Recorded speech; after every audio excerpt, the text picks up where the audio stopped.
부정적인 소리만 있을 뿐 참 평안과 기쁨을 주지 못하는 세상에서 오직 하나님의 은혜로 살면서도 감사하지 못했음을 고백합니다. 더 힘들어질 것이라는 절망의 소리뿐 어디를 봐도 희망이라고 할 없는 세상에서 하나님의 백성으로서 당당하게 소망 중에서 살지 못했음을 용서하옵소서. 내일에 대해서 소망을 가질 수 없는 현실에서 세상 사람들과 똑같이 실패와 절망과 포기의 모습으로 무기력하게 살아왔음을 용서하옵소서. 하나님, 절망적인 현실로 포기와 한숨으로 사는 세상에서 예수 그리스도로 인한 소망과 참 생명을 증가하지 못했음을 용서하옵소서. 고통스러운 현실의 해결은 인간의 지혜나 능력에 있는 것이 아니라 오직 하나님께 있음을 깨닫고 전하지 못했음을 용서하옵소서. 여전히 인간의 지식과 능력에 희망을 걸고 하나님의 권세와 은혜 앞에 자신을 맡기지 못한 어리석음을 용서하옵소서. 영적으로 나태하고 무기력해서 소망 없는 세상에서 하나님 백성 된 모습으로 당당하게 살지 못했고 하나님 백성으로서의 영적 권세와 능력을 드러내지 못하고 한숨 쉬며 남 탓하며 절망 가운데서 소망 없는 자처럼 산 것을 용서하옵소서. 그래서 오늘도 우리를 부르셨사오니 전능하신 하나님이 주시는 소망을 누리며 증거하며 살게 해 주옵소서. 예수 그리스도 이름으로 간절히 기도하옵나이다. 아멘. 전능하사 저희를 만드신 하나님 아버지를 내가 믿사오며 그 우리 아들 우리 주 예수 그리스도를 믿사오니 이는 성령으로 잉태하사 동정녀 마리아에게 나시고 본디오 빌라도에게 고난을 받으사 십자가에 못 박혀 죽으시고 장사한 지 사흘 만에 죽은 자 가운데서 다시 살아나시며 하늘에 오르사 전능하신 하나님 편에 앉으시다가 저리로서 산자와 죽은 자를 심판하러 오시리라. 성령을 믿사오며 거룩한 교회와 성도가 서로 교통하는 것과 죄를 사하여 주시는 것과 몸이 다시 사는 것과 영원히 사는 것을 믿사옵나이다. 아멘.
여러분은 왜 그리고 뭘 위해 사세요? 예수님은 그럼 뭘 위해 사셨을까요? 예수님은요, 마가복음 10장 45절에서 이렇게 말씀하셨습니다. 인자가 온 것은 섬김을 받으려 함이 아니라 도리어 섬기려 하고 자기 목숨을 많은 사람의 대속물로 주려 함이니라. 예수님은요, 세상을 섬기기 위해 산다 하셨습니다. 그렇다면 어떻게 하는 것이 세상을 섬기는 걸까요? 실업자 없는 사회를 만드는 걸까요? 모든 사람이 만족할 만한 최상의 복지를 실현하는 걸까요? 갑이 을을 쥐고 흔드는 횡포를 없애는 걸까요? 부의 불균형을 없애는 걸까요? 노동을 최소화하는 걸까요? 무료 의료를 실현하는 걸까요? 누구도 행하지 못한 위대한 업적을 정치적으로, 사회적으로, 경제적으로, 외교적으로 이루는 걸까요? 사람들은 세상을 섬긴다면 대뜸 이런 것들을 생각합니다. 그런데 예수님은 이런 생각을 전혀 하지 않으셨습니다. 예수님은 자기 목숨을 많은 사람의 죄를 위해 내어주는 것이 세상을 섬기는 일이라 생각하셨습니다. 인자로 온 것은 섬김을 받으려 함이 아니라 도리어 섬기려 하고 자기 목숨을 많은 사람의 대속물로 주려 함이라. 마가복음 10장 45절에서 분명히 말씀하셨기 때문입니다. 다시 말하면 자신이 죽는 것이 세상을 섬기는 일이라는 걸 밝히셨죠. 세상을 위해 뭔가 엄청나고 의미 있는 프로젝트를 진행하는 게 아니라 죽는 것이 곧 세상을 섬기는 일이라 말씀하셨습니다. 그리고 실제로 십자가에 못 박혀 죽으시면서 다 이루었다 하셨지요. 우리 성도들은 여기서 이렇게 질문하게 됩니다. 죽는 게 어떻게 세상을 섬기는 걸까? 십자가에 매달려 무력하게 처형당하는 것이 어떻게 다 이루는 걸까? 죽음이란 게 뭡니까? 죽음은 한마디로 죄의 값이죠. 아담이 먹지 말아야 할 선악과를 먹음으로 발생한 죄의 값이 죽음이었습니다. 이 죽음은 하나님이 창조한 생명을 집어삼키는 어둠의 권세고 생명의 원수죠. 물론 세상은 죽음을 그런 식으로 보지 않습니다. 세상은 죽음을 자연의 이치, 존재와 삶의 완성 이렇게들 생각하죠. 죽음이란 단지 존재의 소멸일 뿐이라고 생각하는 자들이 있는가 하면 존재와 삶의 완성이 죽음이다 이렇게 주장들 합니다. 우리가 사는 동안에는 존재와 삶이 완성에 이르지 못하다가 죽으면 완성된다 보기 때문인 것 같습니다. 그런데요, 성경은 그렇게 죽음을 보지 않습니다. 성경은요, 죽음은 인간의 죄의 값이다, 죽음은 생명의 원수다 말씀합니다. 그리고 죄의 값이며 생명의 원수의 죽음으로 세상을 구원한다 말씀합니다. 죽음이 곧 구원이라고 말하지 않고 예수님의 십자가의 죽음으로 세상을 구원한다 말씀하심을 믿으시길 바랍니다. 심지어 십자가에 죽는 것이 영화롭게 되는 일이라고 성경은 말씀합니다. 예수님의 기도를 보십시오. 예수님이 십자가에서 죽을 때가 이르렀을 때 요한복음 17장 1절에서 이렇게 기도하십니다. 아버지여, 때가 이르렀사오니 아들을 영화롭게 하사 아들로 아버지를 영화롭게 하게 하옵소서. 참 아리송한 말씀입니다. 죽는 것이 어떻게 세상을 섬기는 일일 수 있는 건지, 죽음으로 어떻게 구원이 성취되는 건지, 죽음이 어떻게 영화롭게 되는 길인 건지 모든 게 아리송하기만 합니다. 그런데 한 가지 분명한 사실은 예수님께서는 당신의 죽음을 특별하게 생각하셨습니다. 어느 누구도 자신의 죽음을 그렇게 생각하는 사람이 없는데 예수님만이 자신의 죽음을 특별하게 생각하셨습니다. 그리고 자신의 죽음을 특별하게 생각했기에 십자가에서 죽음의 잔을 피하고 싶었지만 결국은 그 잔을 감당하시죠. 예수님은 왜 이렇게 자신의 죽음을 특별하게 생각하셨을까요? 그건 성경이 말씀하고 있는 세상의 현실을 뻔히 알고 계셨기 때문입니다. 성경은 첫사람 아담이 하나님 말씀에 불순종함으로 죄 범했고 그로 인해 죽음이 왔다고 말씀하지요. 죽음은 아담이 지은 죄값이고 모든 사람은 죄 아래 있고 죽음에 갇혀 있고 사람뿐 아니라 온 세상도 죽음에 갇혀 있다 말씀합니다. 죽음에 갇힌 인간을 죽음에서 건져내기 위해서는 반드시 죄값을 지불해야 한다 성경은 말씀합니다. 예수님은 성경에 말씀하는 이 모든 걸 뻔히 알고 계셨습니다. 또 자신은 하나님 아버지의 아들이라는 것, 자신은 인간의 죄값을 대신 지불하기 위해 이 땅에 왔다는 것, 자신이 인간의 죄값을 대신 지불하기 위해서는 십자가에 못 박혀 죽어야 한다는 것, 이것이 아버지의 뜻이라는 것까지도 뻔히 알고 계셨습니다. 이처럼 죽음에 갇혀있는 세상 현실을 뻔히 알고 자신의 죽음으로만 세상을 구원할 수 있다는 것도 알았기에 자신의 죽음이 세상을 섬기는 일이고 세상을 구원하는 일이라고 주님은 확신하셨습니다. 그렇습니다. 예수님이 말씀한 대로 예수님의 죽음은 대속의 죽음이었습니다. 인간의 죄값을 대신 지불하기 위한 죽음이셨죠. 그런데 여러분, 이 대속이 십자가 죽음의 전부는 아니랍니다. 예수님의 십자가 죽음에는 우리의 죄값을 대신 지불하는 대속 이상에 훨씬 심오하고 근원적인 내용이 담겨 있습니다. 예수님의 십자가에 담겨 있는 내용을 제대로 이해하려면요, 때가 찼다. 마가복음 1장 15절 예수님의 말씀을 제대로 이해해야 합니다. 예수님은 이스라엘 백성에게 하나님 나라의 복음을 선포하면서 마가복음 1장 15절에서 이렇게 말씀하십니다. 때가 찼고 하나님의 나라가 가까이 왔으니 회개하고 복음을 믿으라. 예수님은 하나님 나라의 복음을 선포하면서 왜 굳이 때가 찼다는 말을 하셨을까요? 때가 찼다는 말에는 이스라엘 백성들이 어떤 때에 대한 이야기를 계속 해오면서 줄기차게 그 때를 기다려왔다는 사실이 포함되어 있습니다. 그러니까 예수님이 때가 찼다는 말씀을 한 건 이스라엘 백성들이 기다리고 기다리던 바로 그 때가 드디어 왔다는 말씀을 하기 위해서였습니다.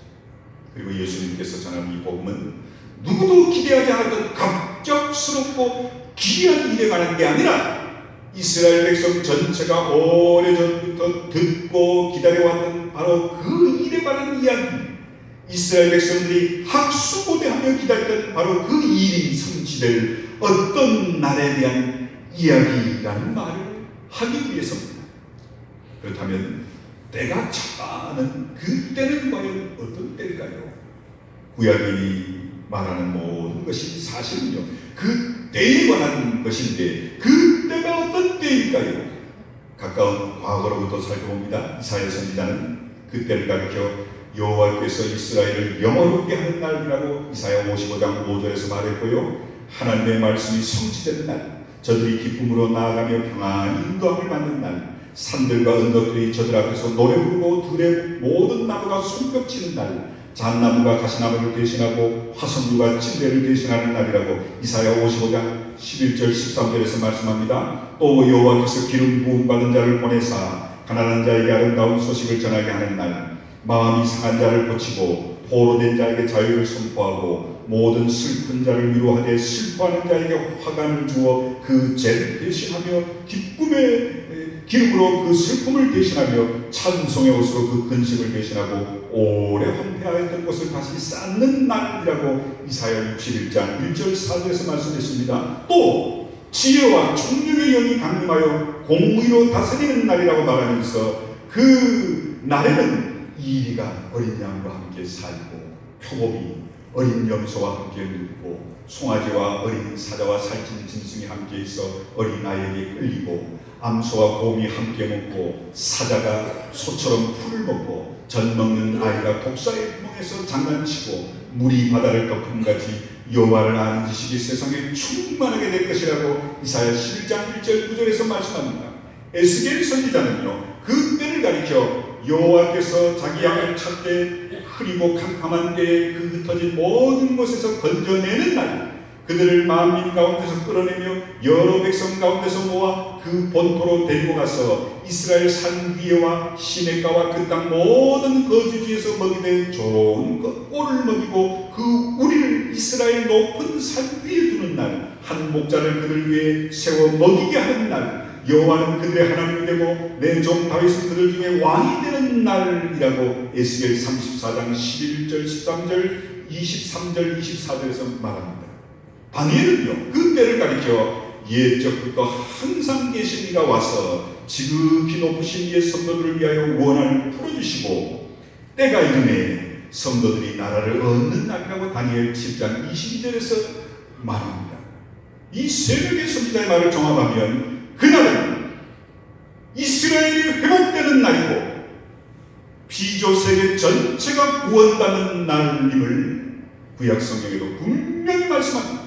결국 예수님이 때가 찼다 말씀하셨을 때 그때는 이스라엘이 회복되는 때, 피조세계 전체가 구원받는 때를 말씀합니다. 예수님이 선포하는 복음도 다른 이야기가 아니라 이사야와 에스겔과 다니엘이 말했던 그날, 그때에 대한 이야기를 말씀하신 겁니다. 그런데 여기서 멈추지 않고 때가 찼다는 예수님의 말씀은 모세와 아브라함과 아담과도 연결이 됩니다.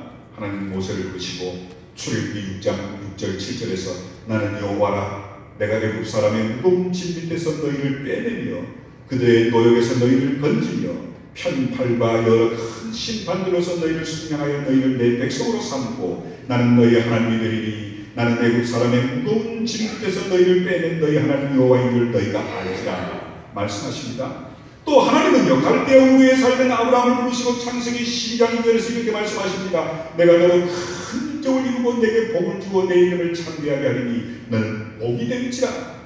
하나님은 선악을 알게 하는 나무 열매를 먹은 아담과 하와를 이용한 뱀에게요, 창세기 3장 15절에서 이렇게 말씀하십니다. 내가 너로 여자와 원수가 되게 하고 내 후손도 여자의 후손과 원수가 되게 하니 여자의 후손은 내 머리를 상하게 할 것이요 너는 그의 발꿈치를 상하게 할 것이다. 이 말씀을 종합하면 때가 찼다는 예수님의 말씀은 하나님이 모세에게 약속한 것을 최종적으로 성취하실 때가 됐다는 말씀이고, 하나님이 아브라함에게 약속한 걸 최종적으로 성취할 때가 됐다는 말씀이시며, 하나님이 아담에게 말씀한 것을 최종적으로 성취할 때가 됐다는 말씀임을 깨달으시길 간절히 축원합니다. 결국 때가 찼다는 예수님의 말씀은 첫사람 아담으로부터 시작해 아브라함과 모세를 거쳐 수많은 선지자들이 말했던 바로 그 날과 연결이 있고, 온 이스라엘이 학수고대하는 그날, 다니엘이 모았던 묵시적 승리의 그날과 연결되어 있는 겁니다. 그리고 이것이 성경 말씀의 핵심 줄거리임을 깨달으셔야 합니다. 구약에서부터 예수 그리스도의 십자가의 사건까지 구약의 모든 말씀은 그때 주님이 십자가에 못 박히신 그 때에 대해서 미리 예언하고 있는 겁니다. 하나님은 처음부터 일관되게 말씀하신 것은 다른 이야기가 아닙니다. 여자의 후손을 통해 좀 더 구체적으로 아브라함과 그의 후손을 통해 온 세상을 구원하시겠다는 이야기셨습니다. 죽음에 갇혀있는 세상을 죽음에서 구출하겠다는 이야기시죠. 죽음의 종살이 하는 데서 해방하여 생명을 살도록 하겠다는 이야기셨습니다. 예수님이 말씀하신 것도 바로 그 이야기였어요. 아버지께서 하시겠다고 말씀하신 그 일이 이루어질 때가 드디어 왔고 내가 지금 그 일을 하노라 하는 말씀이십니다. 실제로 예수님은 그 일을 하라고 세상에 보내받으셨죠. 여호와께서 아담에게 말씀하셨던 바로 그 일, 여호와께서 아브라함에게 말씀하시고 모세에게 말씀하시고 다윗에게 말씀하시고 이사야에게 말씀하시고 다니엘에게 말씀하셨던 바로 그 일을 하라 보냄 받았던 겁니다. 우리가 원하는 것, 우리가 꿈꾸는 것, 우리가 욕망하는 것을 이루어 주라고 보냄받은 게 아니라 하나님이 예비하신 그 일을 이루라 주님을 보내신 겁니다. 우리 그리스도인은요, 자꾸만 예수님을 우리가 원하는 것, 우리가 꿈꾸는 것, 우리가 욕망하는 걸 이루어 주시는 분이라 생각하는데요, 예수님은 우리가 원하는 걸 이루어 주는 도우미로 세상에 보냄받지 않으셨고요, 아버지께서 말씀하고 약속하신 그 일을 이루라고 보냄받으셨던 겁니다. 그래서 공생의 3년 동안 그 일에 집중하셨죠. 그리고 그 일만이 진정으로 세상을 섬기는 일이고 세상을 구원하는 일이라고 믿었기에 십자가에 죽어가면서 다 이루었다 하신 겁니다. 아버지 하나님께서 약속하신 바로 그 일, 온 이스라엘 백성들이 학수고대하며 기다렸던 바로 그날의 일을 다 이루기에 주님은 십자가에서 못 박혀 죽으시기 전에 다 이루었다 하신 겁니다. 영국의 유명한 신약학자인 톰 라이트라는 학자는 예수님의 십자가를 그의 저서에서 이렇게 얘기합니다. 십자가는 이스라엘의 이야기가 그 절정에 도달한 순간이다. 십자가는 마침내 그들의 하나님이 그의 나라를 가지고 돌아오시는 광경을 예루살렘 성의 파수꾼이 목격한 순간이다. 십자가는 하나님의 나라가 이 세상의 나라의 승리를 거둔 순간이다. 십자가는 우리의 첫 불순종 이후로 잠긴 채 막혀있던 거대한 문이 활짝 열려 단순히 폐쇄되었던 동산이 다시 한 번 열려 우리에게 기쁨을 선사하는 정도가 아니라 하나님께서 항상 계획해 오셨던 장차 올 도성을 우리에게 공개하고 초대하여 그 문을 통과하여 들어와 그분과 함께 그 도시를 건설하자고 권하는 순간이다. 이렇게 표현합니다. 정말 그렇습니다. 예수님이 십자가에 죽는 순간은 하나님의 섭리가 절정을 이룬 순간이었습니다. 예수님이 십자가에 죽는 순간은 온 세상을 향한 하나님의 뜻이 최종적으로 성취된 순간이었습니다. 예수님이 십자가에 죽는 순간은 종말론적인 구원의 역사 속에서 최종적으로 성취된 순간이었죠. 우리 보통 예수님의 십자가 죽음을 내 죄를 대속한 죽음이라고만 생각하는데 그게 전부가 아닙니다. 예수님의 십자가 죽음은 내 죄값을 대속하는 것보다 훨씬 심오하고 근원적이고 풍성한 사건임을 믿으시길 축원합니다. 예수님의 십자가의 죽음은요, 하나님이 창조한 세계의 어제와 오늘과 내일의 운명이 전환되는 위대한 대전환의 사건임을 믿으시길 간절히 축원합니다. 예수님은 이 엄청난 일을 십자가의 죽음으로 이루신 겁니다. 여기서 한 가지 확인하고 넘어갈 게 있는데요. 예수님은 분명히 죽기 전에 십자가에서 다 이루었다 선언하셨습니다. 그렇다면 죽기 전에 해야 할 일을 깨끗이 마무리했다는 뜻일까요? 아닙니다. 이 말씀의 뜻은 죽음으로 이 땅에서 할 일을 다 이루었다는 뜻입니다. 예수님이 놀라운 일을 많이 했습니다만 결정적으로 놀라운 일, 온 세상을 구원하는 일은 십자가의 죽음으로 성취하심을 믿으시길 바랍니다. 그리고 예수님의 메시아 되신, 예수님의 하나님 아들 되신, 예수님의 만왕의 왕 되신도 십자가의 죽음에서 계시는 겁니다. 병자를 치유하고 귀신을 쫓아내고 바다를 잔잔하게 하신 것만 알고 하나님의 아들이심을 계시했지만 진짜 예수님의 메시아 되신, 예수님의 하나님의 아들 되신, 예수님의 또한 왕 되심은 약함과 패배인 십자가의 죽음으로 계시된 걸 믿으셔야 합니다. 찬란한 번세와 영광과 승리로 계시되지 않고요, 조롱과 핍박받음과 십자가의 죽음으로 계시되었습니다. 예수님의 강함은 약함으로 드러났고, 예수님의 왕되심은 제자들의 발을 씻는 좋은 배로 드러났고요, 예수님의 승리는 십자가의 패배로 드러났고, 예수님의 능력은 무력함으로 드러났습니다. 그래서 톰 라이트는 이렇게 결론 짓습니다. 예수님이 왕 위에 등극한 건 십자가 위에서였다. 그렇습니다, 성도 여러분. 예수님의 왕의 등극은 십자가 위에서 이루어진 겁니다. 하나님의 나라는 지배하고 파괴하는 힘의 승리로 세워지지 않고요, 약함과 패배로 세워집니다. 십자가에서 이것을 온전히 이루셨죠. 예수님은 지금도 같은 방식으로 세상을 다스리고 계십니다. 지배하고 군림하는 방식이 아니라 패배하고 조롱당하는 방식으로, 사랑으로 섬기는 방식으로 아주 고요하게 비밀스럽게 세상을 다스리심을 믿으시길 축원합니다. 어떤 물리적 다스림도 없이 세상을 강력하게 다스리십니다. 바로 이것이 하나님의 능력이고 하나님 나라의 비밀이며 복음의 능력이고 십자가의 능력임을 믿으시길 축원합니다. 바울은 이런 복음의 실체를 깨닫고 고린도전서 1장 18절에서 이렇게 고백하지요. 십자가의 도가 멸망하는 자들에게는 미련한 것이요, 왜? 군림하지도 않죠. 패배당하죠. 조롱받죠. 또 고요스럽게 움직이는 것 같지 않으니 세상 사람들에게 밀어낼 수밖에요. 그러나 구원받은 우리에게는 하나님의 능력이라. 이 바울의 고백이 오늘 우리 모두의 고백이 되시길 축원합니다. 예수님의 십자가는 하나님의 능력과 영광과 사랑을 드러낸 최고의 계시였습니다. 그러므로 성도 여러분, 하나님의 영광, 하나님의 능력, 하나님의 사랑을 보려거든 십자가를 보시기를 축원합니다. 십자가에 매달린 예수님에게서 하나님의 영광을 보지 못한 자는 결코 하나님의 영광을 느낄 수 없습니다. 십자가에 매달린 예수님에게서 하나님의 능력을 보지 못한 자는 결코 어떤 하나님의 능력도 체험할 수 없습니다. 십자가에 매달린 예수님에게서 하나님의 사랑을 보지 못한 자는 결코 하나님의 사랑을 느낄 수 없습니다. 하나님의 능력과 영광과 사랑은 오직 십자가에서 나타난 겁니다. 성도 여러분, 하나님은 지금도 십자가에 나타난 능력, 십자가에 나타난 영광, 십자가에 나타난 사랑으로 세상을 다스리고 계십니다.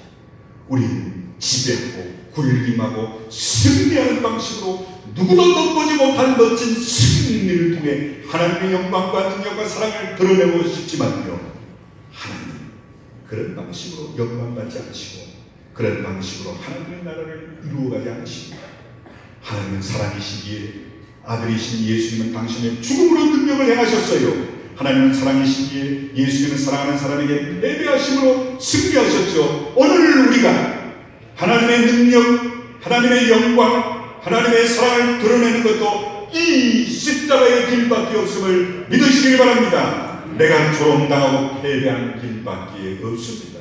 하나님은 나를 조롱당하게 함으로 영화롭게 하심을 믿으시길 바랍니다. 하나님은 나를 무너뜨림으로써 나를 세우심을 믿으시길 바랍니다. 하나님은 나를 패배하게 함으로 구원하심을 믿으시길 축원합니다.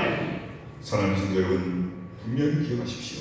아브라함의 하나님, 이삭의 하나님, 야곱의 하나님, 온 세상을 구원하신 하나님은 전능의 칼을 죄악과 타락한 세상과 인간들에게 마구 휘두르는 분이 아니시고, 우리가 봐도 그렇지요. 죄가 세상에 창궐합니다. 하나님 가만히 계시죠. 그저 잠잠히 십자가에서 죽음을 당하시는 분이 하나님이셨어요. 죽임을 당하고 죽음을 물리치신 분이 하나님이셨습니다.